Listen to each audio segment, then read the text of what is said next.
विष्णु सूक्त में आपका हार्दिक स्वागत।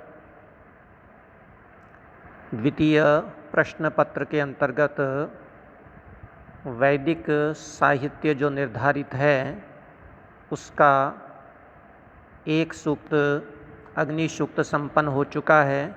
अब ये दूसरा सूक्त आपके सामने है।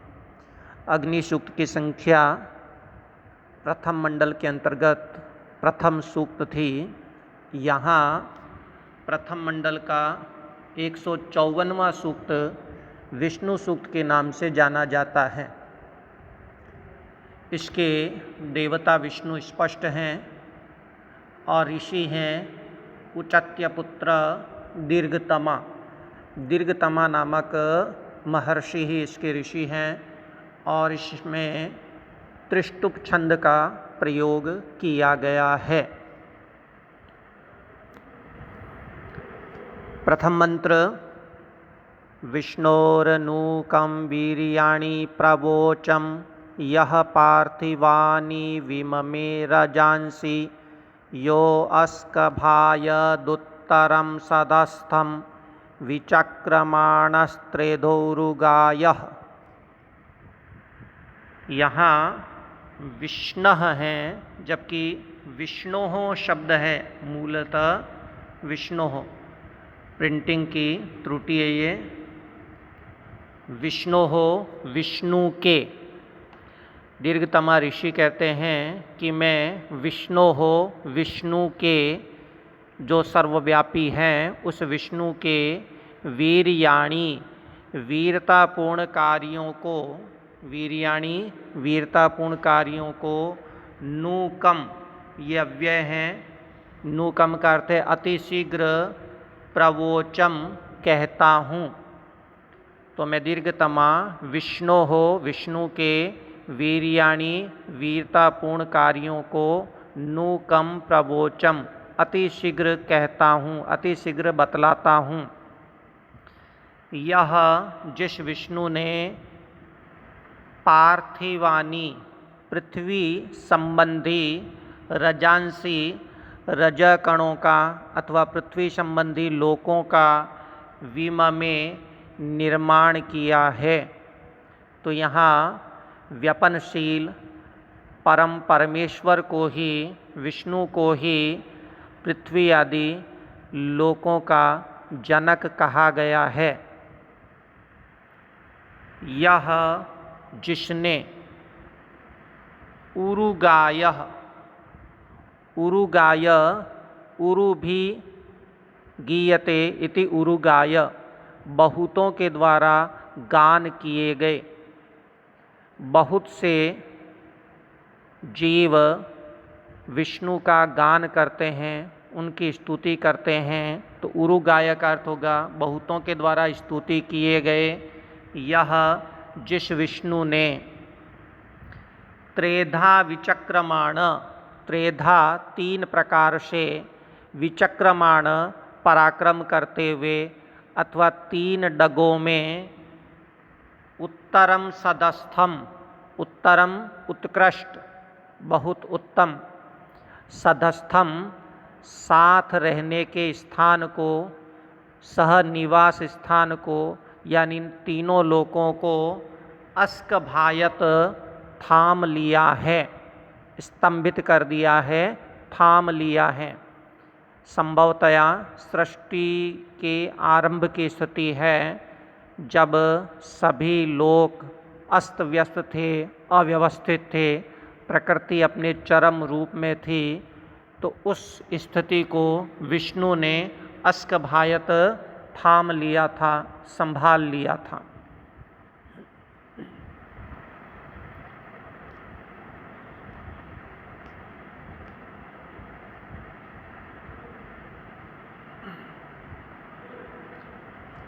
दूसरा मंत्र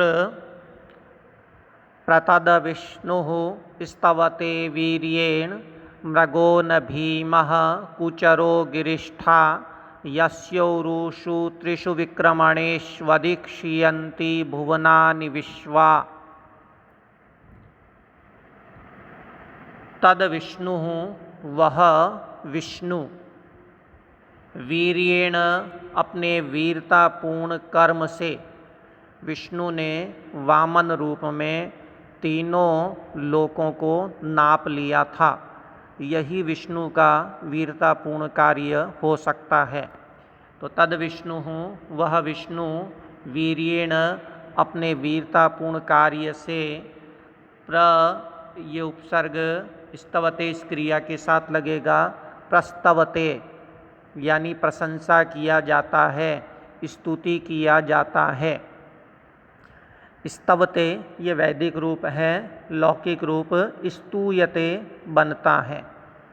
तद विष्णु वह विष्णु वीर्येण अपने वीरतापूर्ण कार्य से प्रस्तवते प्रशंसित किया जाता है, स्तुति किया जाता है। यहाँ उपमा प्रस्तुत की गई है।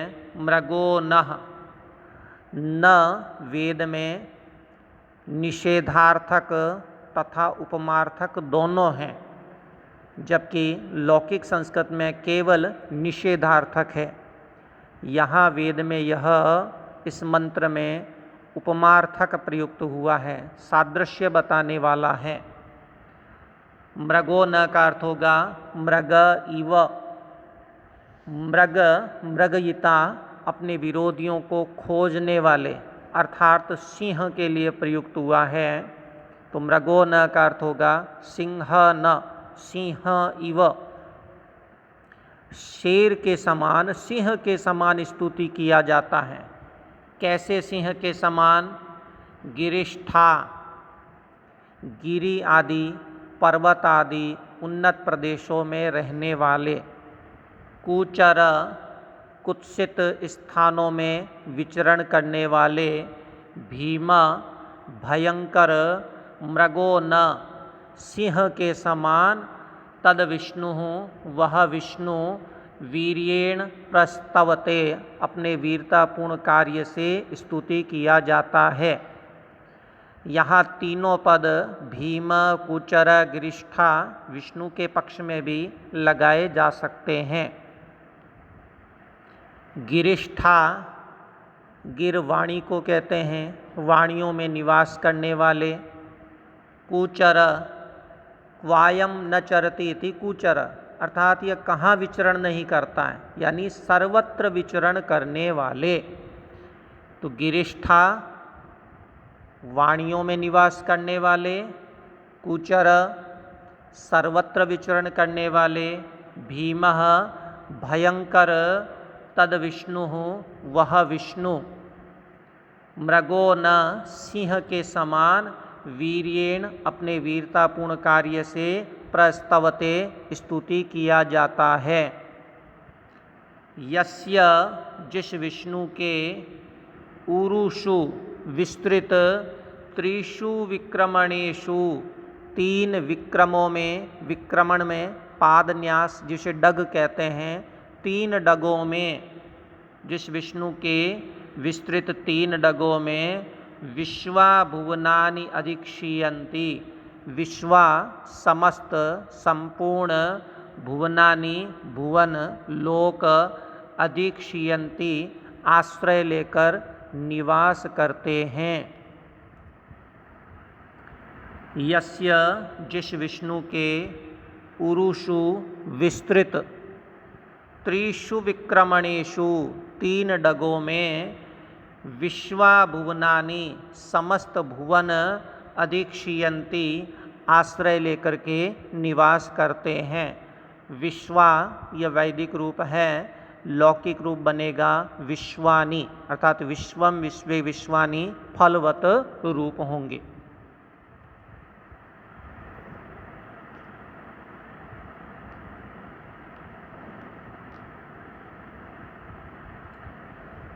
तृतीय मंत्र। प्रविष्णवे शूषमेतु मन्म गिरीक्षित उरुगायाय वृष्णे य इदं दीर्घं प्रयतं सदस्थ मेको विममे त्रिभिरित्पदेभि। प्रएतु क्रियापद हैं, पहुँचे, प्राप्त हुए। क्या प्राप्त हुए? शूषम बल, उसका विशेषण है मन्म, मननीय, मेरे मननीय मंत्रों से उत्पन्न हुआ शूषम बल प्रेतु पहुँचे किसके पास? विष्णवे, विष्णु के पास। हम जो हवन यज्ञ इत्यादि करते हैं उसी का बल देवताओं को प्राप्त होता है। इसलिए कहते हैं कि विष्णवे, विष्णु के लिए, मन्म, मेरा, मनन से उत्पन्न यह शूषम बल प्रेतु पहुँचे। कैसे विष्णु के पास पहुँचे? गिरीक्षित उरुगायाय वृष्णे, गिरीक्षिते, गिरी आदि पर्वत आदि उन्नत प्रदेशों में रहने वाले अथवा वाणियों में निवास करने वाले, उरुगायाय, बहुतों के द्वारा स्तुति किए जाने वाले, वृष्णे, कामनाओं की वर्षा करने वाले, विष्णवे, विष्णु के लिए, मन्म, मनन से उत्पन्न, मंत्रों के मनन से उत्पन्न, शूषम बल प्रेतु पहुँचे, प्राप्त होवे। यह जिस विष्णु ने इदम, इस दीर्घम, विस्तृत, प्रयतम, प्रयतम नियतम, नियमों में बंधे हुए, सदस्थम, साथ रहने के निवास स्थान को, सह निवास स्थान को, लोकत्रय को, एको इत, अकेले ही, त्रिभी पदे भी विममे, तीन पदों में, तीन डगों में, विममे नाप लिया था। यह जिस विष्णु ने इदम, इस दृश्यमान, यह दिखाई देने वाले, दीर्घम प्रयतम, विस्तृत तथा नियमों में बंधे हुए, सधस्थम, सह निवास स्थान को अर्थात लोकत्रय को, एक इत, अकेले ही, त्रिभी पदे भी विममे, तीन कदमों में नाप लिया था। तो ऐसे उस विष्णु के पास मेरा मन्म, मनन से उत्पन्न शूषम बल प्रेतु पहुँचे, प्राप्त हो। शेष मंत्रों की व्याख्या फिर करेंगे। तब तक के लिए धन्यवाद।